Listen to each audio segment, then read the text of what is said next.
Monday, or kahapon, rather, no, na we're gonna do sample calculation of the center of gravity. No? But this time, we're gonna apply it to an aircraft context. Okay? So, one of the key differences between the process of calculating yung centroid versus sa center of gravity ng isang aircraft is that yung sa aircraft center of gravity, okay, hindi lang isang location yung hinahanap natin. Okay? So, yung computation natin dito, okay, we need to find 4 na key location. Okay? So, yung major nila, distinctions nila is based sa kung ano yung mga components na kasama at hindi. Okay? So, yung first scenario is we're gonna assume that everything is filled up doon sa ating airplane. Okay? So, we're gonna consider the gross weight or the entire weight of the plane. Next scenario naman is kapag walang laman yung aeroplano. So we're going to consider the scenario wherein the aircraft is at its empty weight. Okay, and then yung last two, we're going to look for the most forward center of gravity location, tsaka yung most aft. So hindi naman palaging puno ang laman ng aeroplano. Diba? So, ibig sabihin, the aircraft center of gravity cannot be simply at a single point lang. It can move. Depende kung paano nga naman yung arrangement ng laman ninyo. No? So, ang gawin natin, given this particular configuration, kailangan malaman natin kung ano yung pinaka-harap na posible at yung pinaka-likod na posible. Yun yung most forward and most aft. Buha? Okay? So, yun. No? For example, you have this airplane. So, this is a 2-seater aircraft. No? So, yung sa activity ninyo, syempre, mas detalyado pa, no? Compared dito. Okay? So, for this particular design, no? So, you have a rectangular platform for the wing. And then you have your empennage as shown. And then, the pilot seats were arranged this way. Okay? So, 2-seater siya, both crew seats, okay? Tapos harap likod yung arrangement nila, no? Hindi magkatabi. Kuha? So parang ganyan. And then these are some key dimensions so that we need. Okay? So ito naman, yung table naman dito sa gilid. Okay? So this one shows the components listed and then their respective weights, no? And some locations or arms no ibang components. Okay, so again, ang goal natin is to calculate the center of gravity of this aircraft following these 4 scenarios. Okay? So, if we're gonna apply this one to your activity, yung activity number 5 ninyo, ito yun, mapupuno nito. Hanggang dito yung makukuha ninyo. Again, the list of weights that you need to calculate is already there. May formulas na nga provided. So, ganun karami yung magiging listahan dito. And then yung weights ganun din. Okay, so mapupuno nyo itong first 2 columns. Okay? So, by the way, no, the table that we're going to complete, okay, is yung tinatawag natin na weight statement.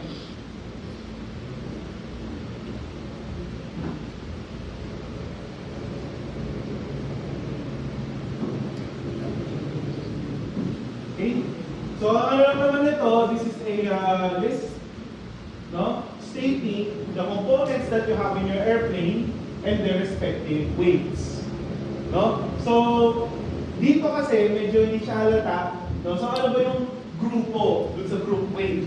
Okay? So, kung natin yung lecture, di ba, hinati natin yung gross weight or yung empty weight tama, yung gross weight into different weight groups. Di ba? You have yung structures, power plant and propulsion, systems and equipment, and then yung useful group. No? So dito, hindi ko na siya explicitly in-state, pero hopefully halata yung mga spaces in between. No? So this one will be your structures group for this example. And then you have your power plant and propulsion, systems and equipment, so obvious naman yung pangalan, and then you have your useful group. Kuha? Okay. So, ito yung sa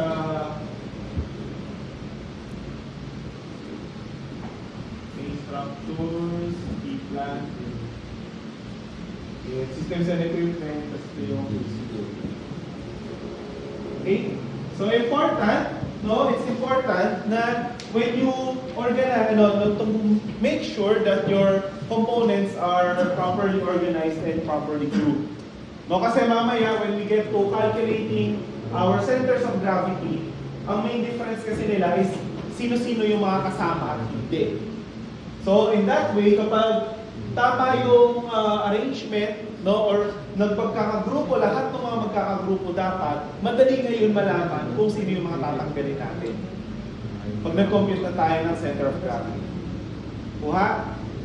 Okay? So yun na. No? So again, what we're going to do first, before we proceed to actually calculating the center of gravity, is to complete our weight statement. Okay? So far, weight columns already complete. No? So dito na tayo sa arm. No? So for those who don't know, no, yung arm dito, okay, it's actually your moment arm. Diba? Kasi next column yan is to multiply, diba, weight times distance, which is your moment. No? So yung distance component doon is the moment arm. Kaya arm talagaan. Although yung iba, ang ginagamit is location, no? Or iba, the variable itself, no? X. Okay? So, ayan, no, there are some components na meron na, given na yung locations nila. Okay? So, yun, particular yung sa engine, sa fuselage, empennage, and so on. Okay? May mga kulang, which we will base from our drawing, and then merong mga nakalagay na in terms of C-bar, in terms of the mean geometric chord, ng ating figure. Okay? So, pupunuin natin to. Kailangan makompleto natin to before we proceed to the next column. Okay? So, we'll start with the wing. So, for the wing, it has a weight of 375 kilos. Yung arm natin is, ang nakalagay, 40% ng C-bar. So, based sa ating figure, rectangular yung platform niya, so medyo obvious kung gaano kalaki yung C-bar. Diba? Which is, in our example, it's 1.62 meters. So, ano ibig sabihin ng 40% na yan? So, ibig sabihin yan, this particular wing platform, yung center of gravity niyan is 40% ng 1.62. So, ilan yun? 0.648. No? So, ibig sabihin, mga around dito, yan, somewhere dyan. Or obviously, ito sa gitna. No? So, for this wing platform lang, and nandito yung center of gravity niya. Kuha. Okay? So, ngayon, ano ilalagay natin dito? So, kung naalala nyo sa centroids natin, no? Lagi tayo nag-base sa isang reference or starting point. No? So, in our case here, it's this one. By the way, ang tawag po talaga dito sa starting point natin is yung datum line or datum line, paano nyo man i-pronounce. Okay? No? So, ibig sabihin, yung 40% na yun na nandito, kailangan galing pa yan dito sa datum line ninyo. Okay? So, ibig sabihin, yung location ng ating wing will be ilan? 8.618. Okay? So, that will be 3.618. No? So, again, 40% ng 1.62 and then plus 2.97 para galing talaga dito. Diba? Okay? So, dito naman sa 20% sa fuel. Okay? So, hindi siya halata dito. So, bakit nakalagay 20% C-bar? No? Because it is assumed that your fuel tank is nasa loob ng wing. Okay? And hindi po palaging rectangle ang itsura ng fuel tank. No? Especially if you're gonna consider 3D. No? 3 dimensions na. No? So, ang common, okay? So, ang common na itsura no, ng fuel tank is, kung kunyari, ito yung airfoil ng wing. No? So, nakakonform siya doon.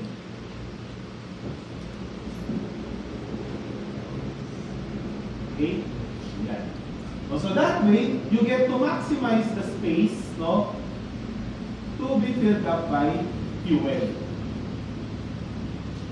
Okay, so yung mga ganun. So, in other words, hindi nga siya purely rectangular box lang talaga palagi. No? So, yung center of gravity niya, it doesn't guarantee na yung pang-box lang din yung center of gravity niya. So, in this case here, just so happen, the example natin, it's 20 at 20% C bar, no? Yung ating fuel center of gravity. So again, hindi ko na pinakita dyan, so yung tanke will most likely be nandito sa bandang unahan. Okay? So ngayon, ilan ang 20% C bar natin? 3.42.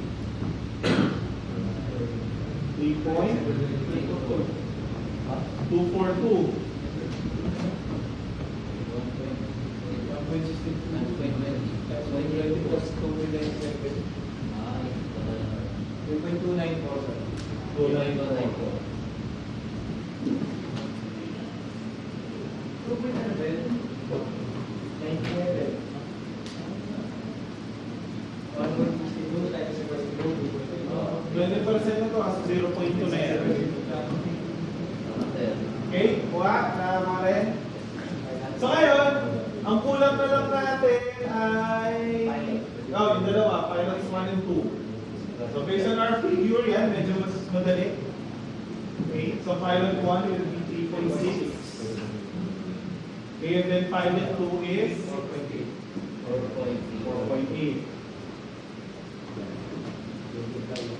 So, ayan na, no? Kompleto na natin yung third column natin o yung arc column. So, we can now proceed in the next column, which is the moment column na. Moment column.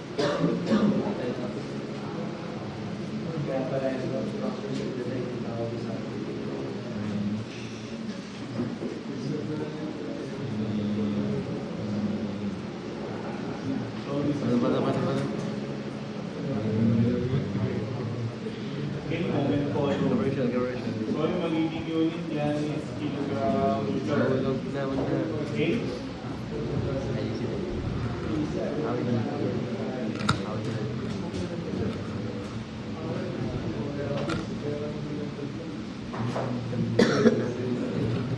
Yeah, so ngayon, in order to complete your moment column, isa-isa times.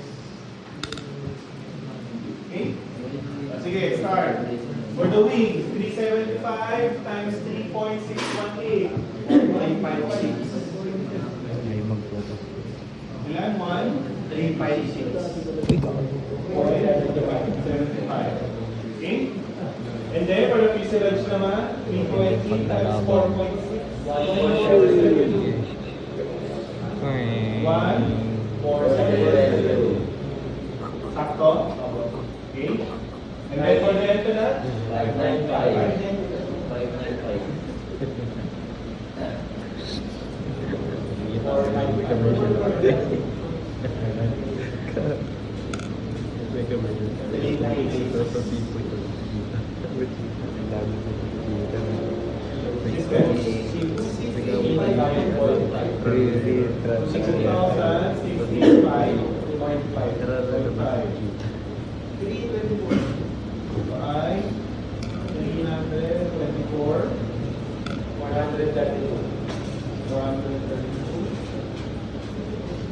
$550 times 3.294.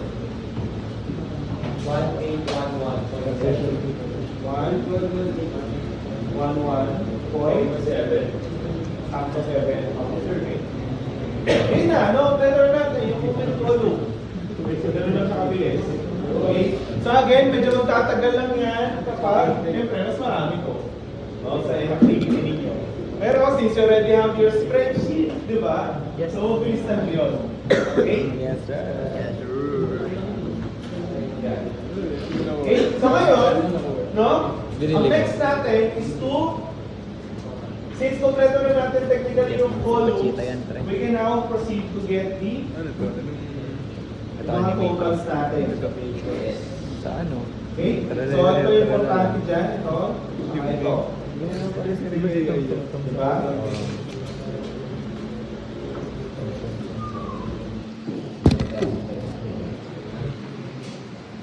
Hindi naman kita dito eh. Sige, for the total weight, sakto mo? Kakaon lang yan. For the moment,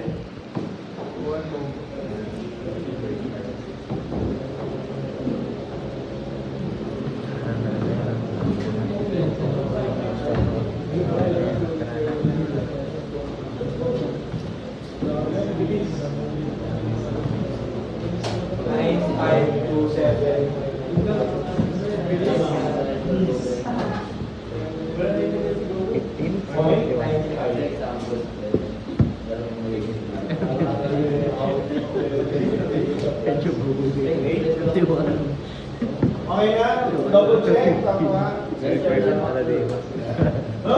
So we already have our summations of moments and our summation of things. No? So ngayon, actually, no, medyo, ano na to, parang 98% complete na yung ating weight statement. Okay? So yung sa activity ninyo, may mga additional rows na, syempre wala dito. No? So in particular, yung sa per group, di ba? So I think pina-require ko yung per group. Although again, for act number 5, for act number 5, itong dalawa pa lang naman. No? So yung total ng per group, kasama yun. Okay, and then when you get to activity number 6, itong part na yun. Gets? Okay, so yun. No? So this is activity number 6. Center na? Pero yun, mas detalyado ka yung ano nyo doon, mas detalyado yung magiging listahan nyo. Pero yung sa activity 5, sir, hanggang dito lang. Ito, hanggang dito lang. Hanggang weight pa lang yun. Sadyang madami lang yun. Okay? So the difference is that sa activity, medyo mahaba yun kasi mas detalyado yung listahan. And at the same time, kailangan nyo mag-adjust ng certain weights kasi meron kayong binabantayang empty at gross weight na dapat sakto or within range lang yung difference. Paano yung sir? So yun, nagtanong, sir, paano yun kapag kunyari sumobra sa 0.2 pounds yung difference namin? No? So kapag ganun yung case, no, so pwede kayong mag-adjust sa terminologies ninyo. No? Pwede baka kailangan nyo nang bawasan yung fuselage length nyo dahil sumobra. O kaya, baka kailangan yung liitan yung platform ninyo kasi masyado pala siyang malaki. Ganun. No? So, from experience lang, okay? Yung dati ako, nung ako yung gumagawa ng design ko, okay? So, mga key changes na ginawa ko is una, nagpalit ako ng engine. Kasi masyado siyang mabigat. Okay? Pangalawa, nagbago ako na plan 4. Okay? Paano nagbago ako ng plan 4? Okay, yung aspect ratio ko mula 9, pinababa ko ng 7. Okay?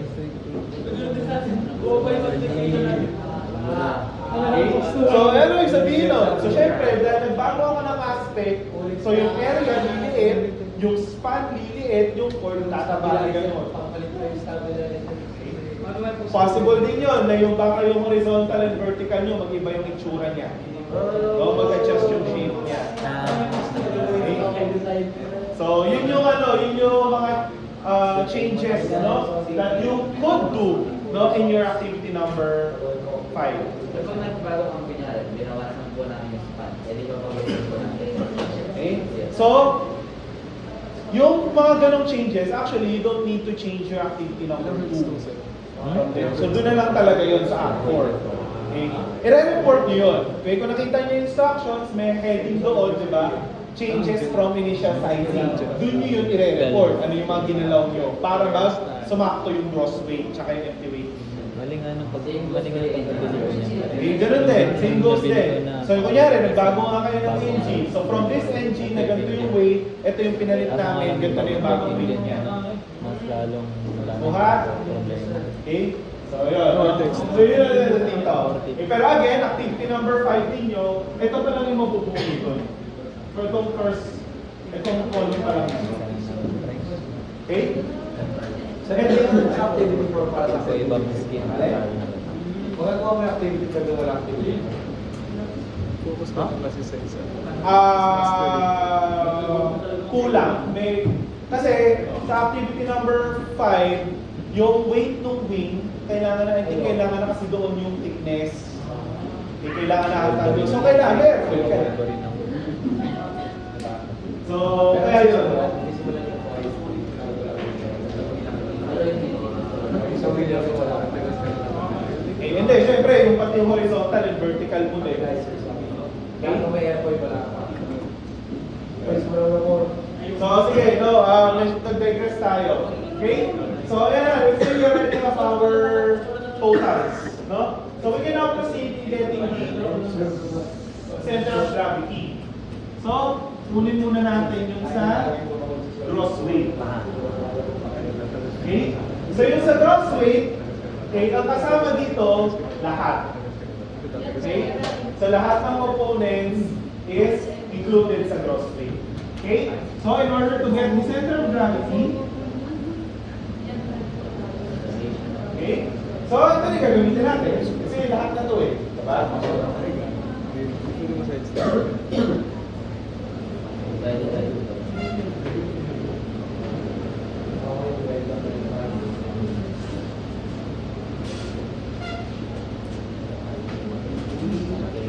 Ilan dami Yan, sakto yan, no? Unit check, cancel out Nagagawa mo yung to. full combo. Ilan dami. No, naka-meters talaga yung final answer. 3 point. Depende kapag nawal. Ilan? Kapag nawal. Wait lang. 4 decimals muna. 3.8111. 8111. 112. 112. All that for Meters. Okay? all that for a So, kung final answer na to, sige, round up na natin. All that for a period. So, based on our given, ang pinakamarami ay 3. Diba? 3. No? So, final answer natin, magiging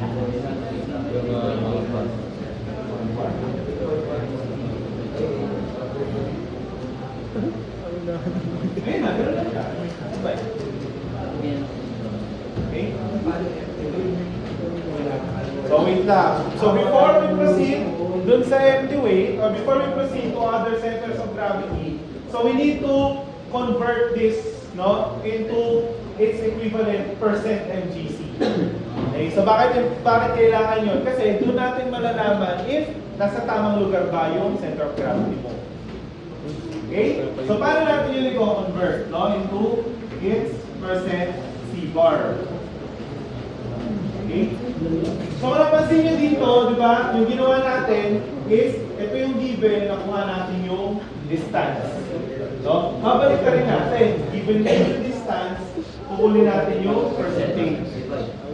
So, kung i-interpret natin itong 3.8, so medyo nandito na yan. No, so medyo tatalayin ka, medyo nandito. Kuha? Okay? So ngayon, in order to get this one in terms of percentage, aalisin ko to.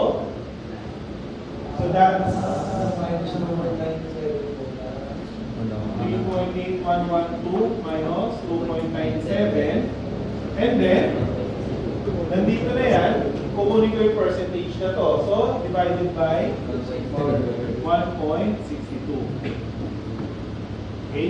So, this gives us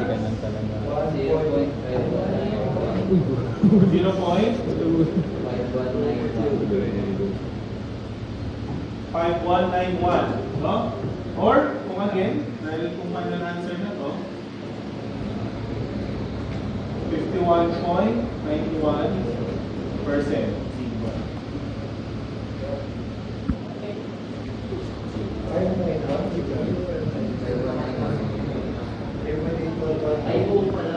Okay ba yun? 5192.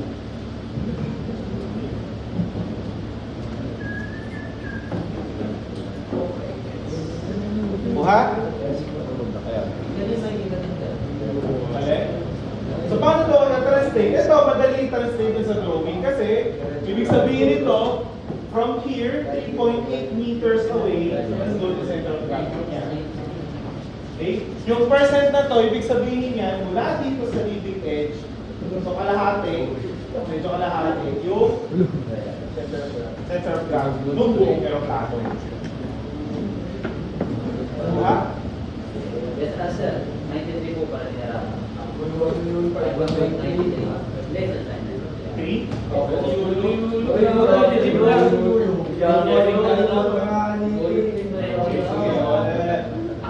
Okay? Bali parang 51%. Oh, halos 52% from the leading edge. Oh. Ha? Sa wing pa lang ng No? So, important to, we need to take note kung paano makuha to. Kasi, when we check if the center of gravity is at its right location, dito tayo nakabase sa percent. Okay? So now, sige, proceed tayo. Next sa empty weight naman. Okay? So yung sa empty weight, based dun sa weight breakdown natin, di ba? Ang empty weight is walang useful. So ibig sabihin, ang hindi kasama tong last block natin na to. Okay? So paano yung sa totals natin? So you can go two ways. Pwede, ang i-add nyo hanggang dito na lang, saka dito, or gamitin nyo to minus itong tatlo. Pareho lang din naman lalabas dyan. Okay? So yung gagawin ko dito is yung minus. So kasi nasulat ko na ito. So 9527.95 minus 1811.7.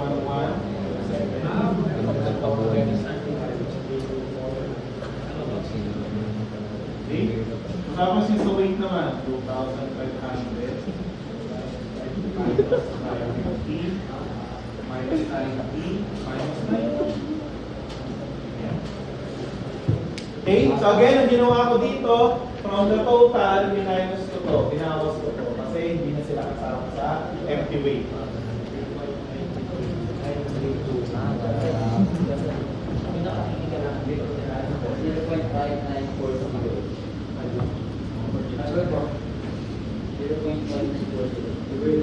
Ano, dito ka na eh. Ito muna. Yung divide pala. Ito, yung nagpapagano. Naka-meters. 3.92. 3.9. I bounce back. 9323, sir. Okay. So again, yung ating MPV, 3.932. Ano yung percent C-bar niya?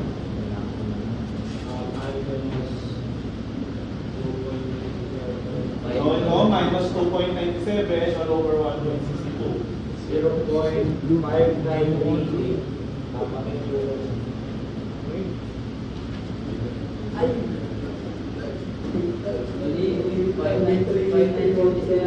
Ah?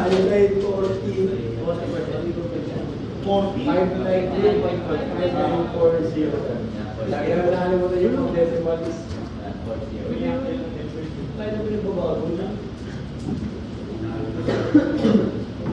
Baka. ano yung ano?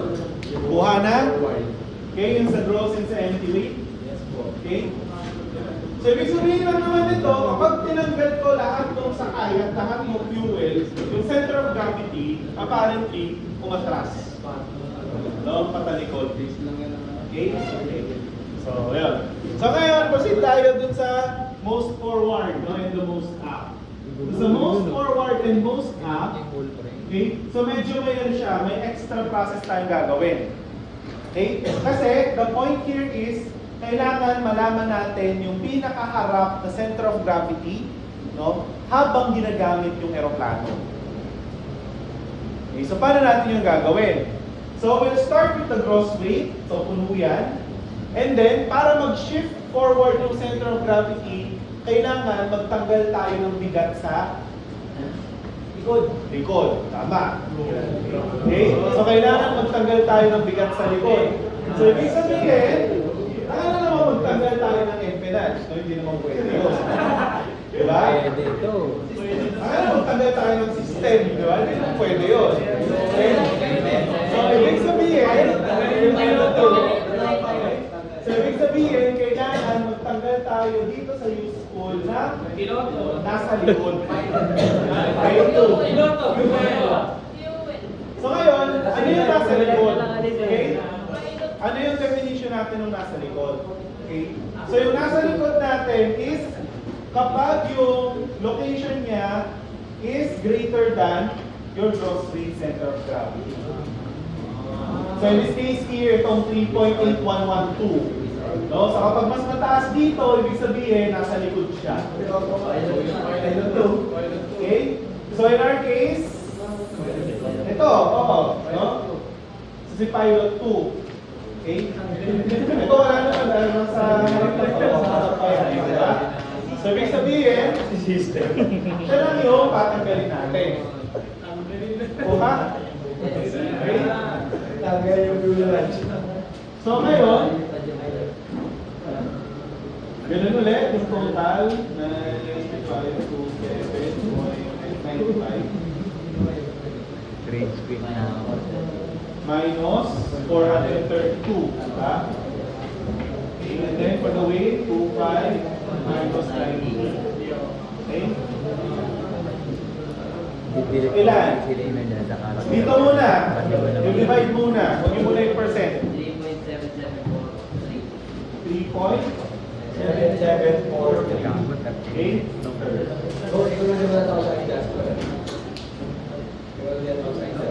Questions? Gets naman?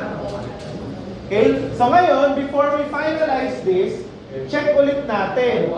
Now, natatanggal na natin si pilot 2. Meron pa ba dito pwedeng matanggal? Ngayon na ang center of gravity ay umabante na to 3.77. Wala pa rin, di ba? Kasi harap pa to, 3.6.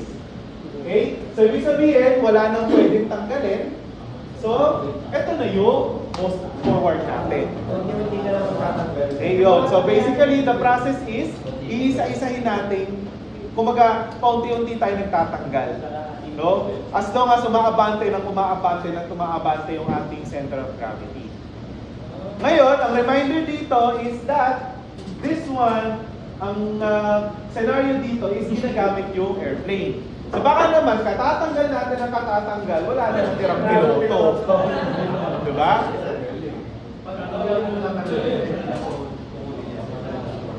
Alin? Okay, kapag wala namang matatanggal, sabihin, no? Yan na yung most forward yung gross weight. Kuha? Okay? So again, yun yung rule, no? Magtatanggal tayo ng useful, pero kailangan magtira ng isang crew. No? Sino nga naman magmamaneho ng aeroplano kung wala yan? So in this case here, in this example, nagkataon na if ever na, kunyari, yung na-compute dito ay 3.4 na. No? Or 3.4, tama, 3.4. So technically, di ba nasa likod na to? Pero dahil siya na lang ang natitirang pilot, hindi mo na siya pwedeng tanggalin. Okay? Gets?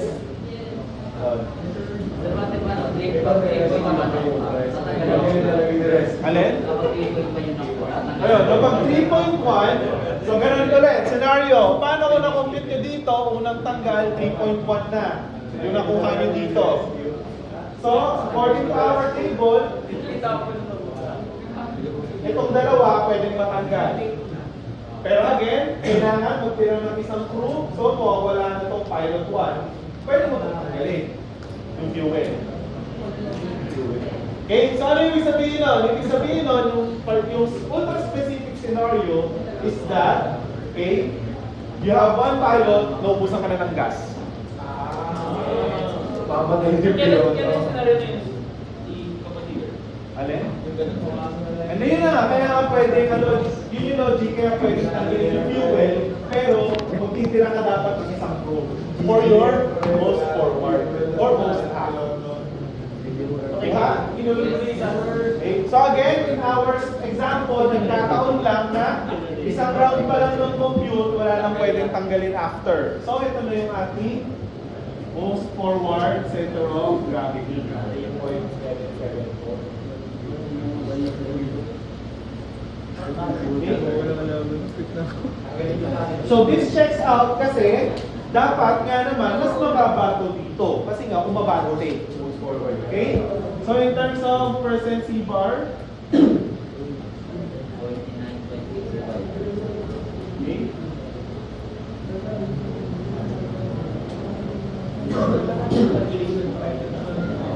Hindi mo naman ito pero... Ayan, ito mas halata yung changes, no? Na umabante nga siya. Questions? Okay. So ngayon, sa app naman. Meron yan.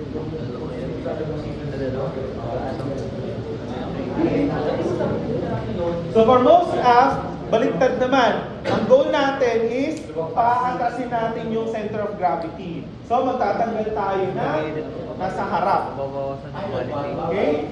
So in this case here,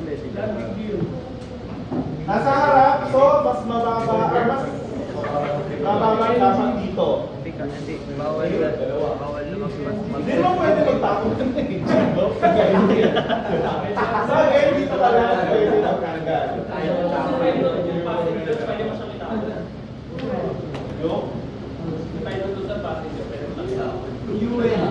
Kung passenger ang declare mo dito, pwede mo siyang tanggalin. Okay? Pero, in this example, pareho kasi silang pilot. So, although dito, pwede mo tanggalin itong pilot 1. Kasi may pilot 2 pa naman eh. Okay, pwede pa. Okay? Ay? Oo, tama. Kasi, line harap tsaka fuel. Ito, no? Sa harap din yung fuel. So, pwede ko rin siyang tanggalin. Okay? So, kasi less than yung kanyang R.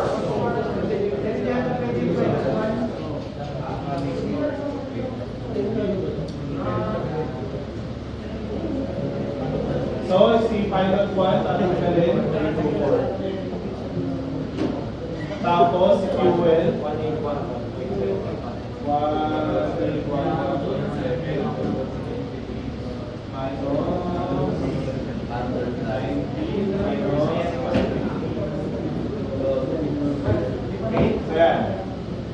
3.9743.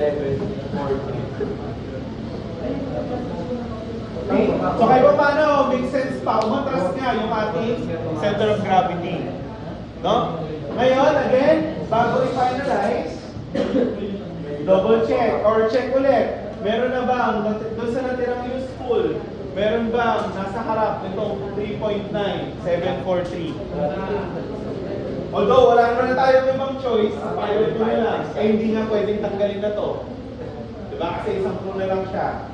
So ibig sabihin, wala nang pwedeng tanggalin na useful. So ito na yung answer natin. Kuha? So, ang ating next bar most up, 3.974. And then, 4% C bar, 61.95. 61.99.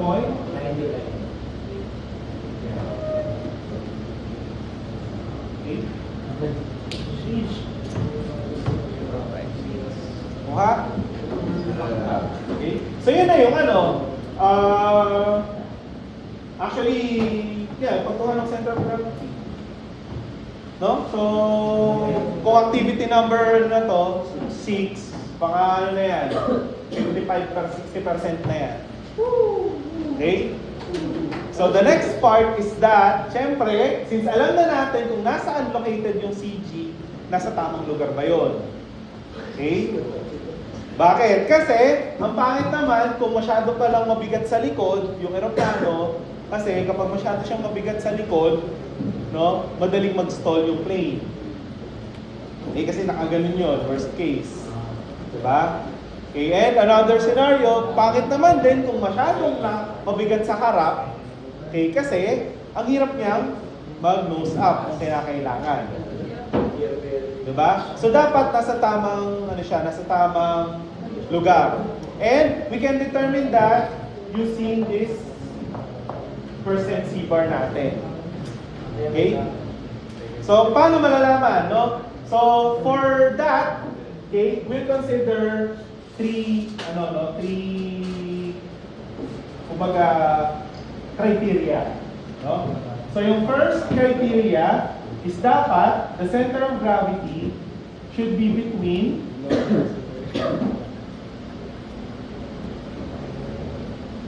okay, 15% to 30% C bar.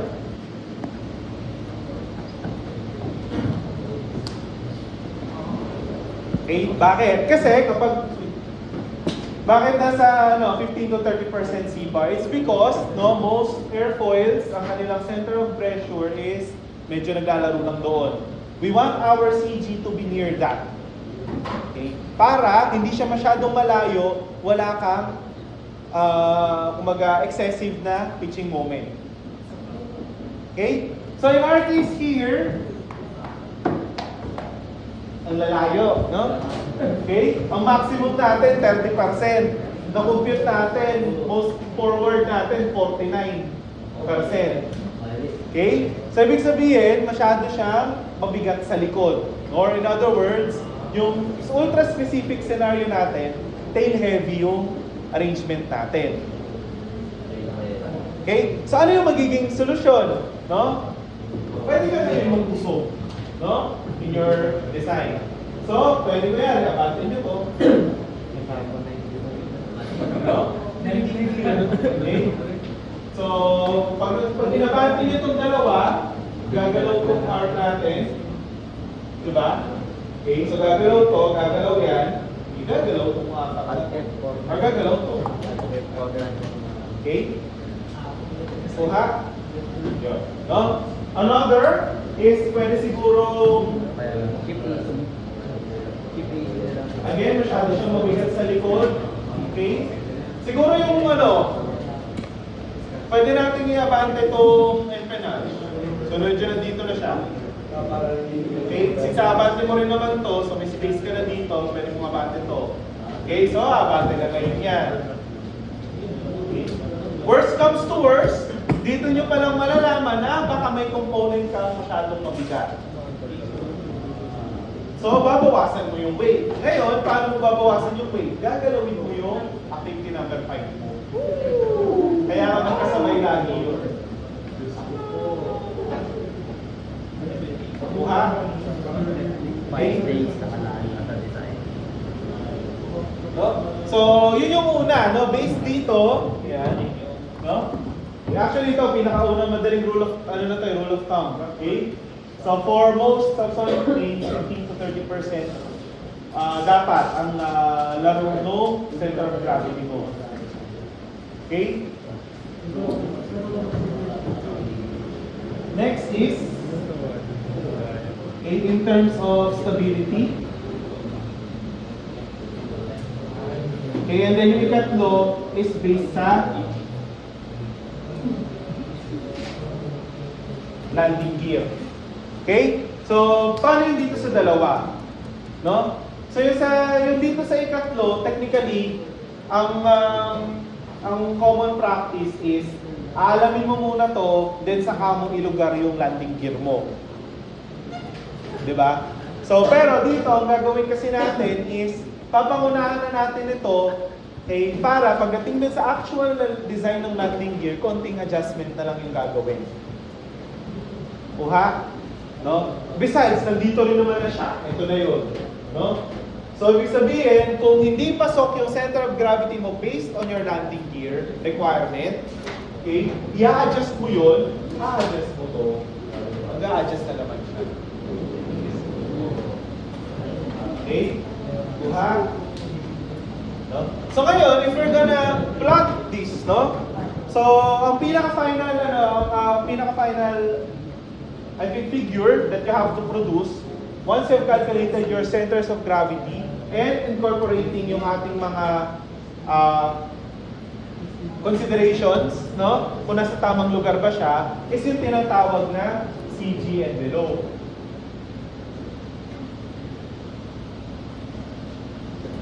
Okay? So yung CG envelope, ano lang siya? Graph. Okay? So nandito yung locations mo. Then nandito yung weight. Kuha? Okay? So ngayon, ang mangyayari is, if you're gonna plot your limits, so based dito sa tatlo, so kunyari ito muna, yung 15 to 30%, so magkakaroon ka ng upper at lower bound. Diba? 15, 30%. Okay? So kunyari, in terms of stability, so sa stability kasi, importante dyan yung pinakalikod. No? So for an aircraft to be stable, so yung kanyang center of lift for the entire airplane, dapat ba nasa harap siya o nasa likod ng center of gravity?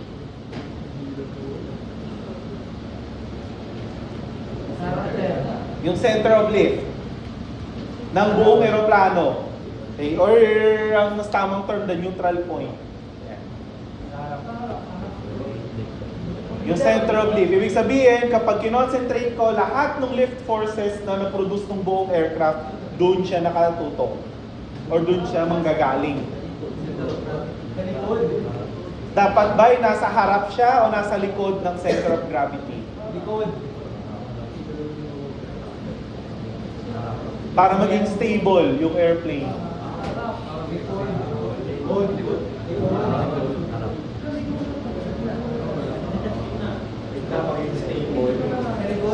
Sa likod. Okay, medyo confident siya dun sa likod. Sa likod daw.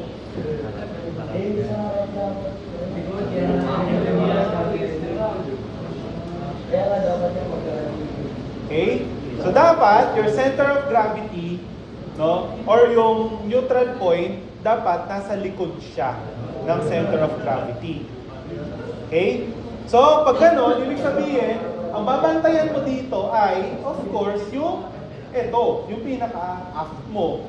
Kasi kung ito pa lang, nasa harap na siya ng neutral point, what more pa yung iba? Di ba? Okay? So, magkakaroon ka ulit dito niyan. Kaya nandito yan sa bandang harap. Okay? And then, for the landing gear naman, so let's say you have your landing gear set up. No? So, may, ano yun, magkakaroon ka ng forward and aft limit based dun sa geometry ng landing gear mo. So, nakasalalay yon dun sa gaano ba kalayo yung front to back mo o yung wheelbase. Okay? And then, for tail draggers naman is gaano kalayo yung main landing gear mo, yung dalawang malaki sa harap. Kung tail dragger kayo, sabihin meron kayong maliit sa likod. Okay? So, magkakaroon kayo doon ng forward and aft limit. So, kunyari ito yun. Forward and then aft limit niya nandito. Okay? So, in summary, so you have yung 15% dito. Nandito yung 30. Okay? So, ito yung for stability. Okay? Ito yung sa landing gear. No?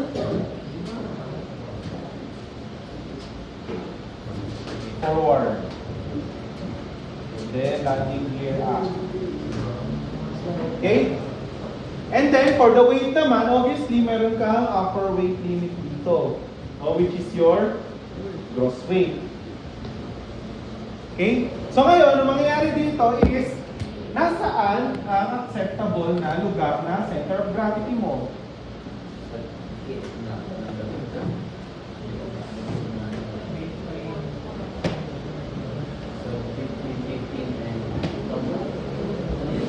Sa stability.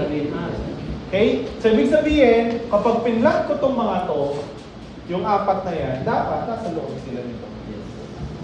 Ito yung most weight mo, most forward, could probably here, most action nito. Yan. Okay?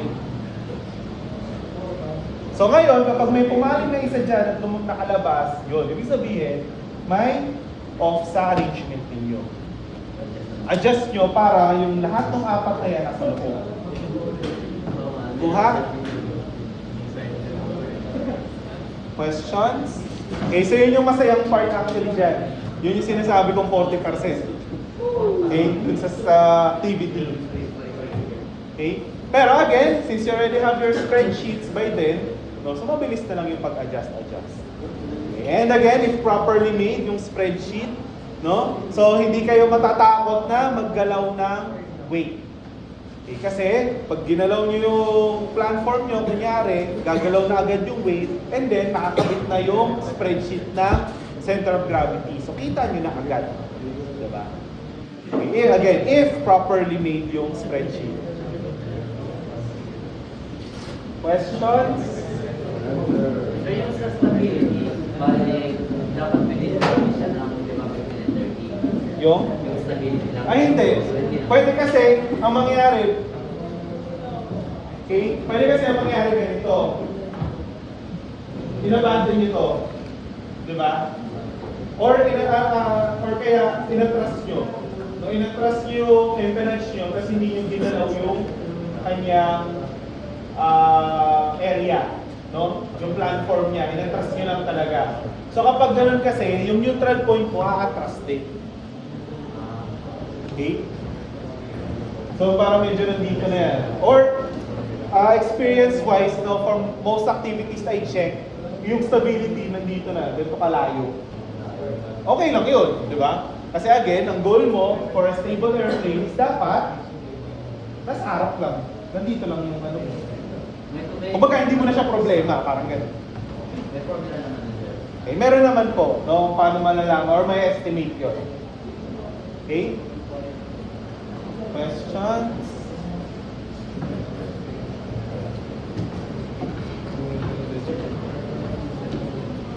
So yeah, no? So I've explained na yung mga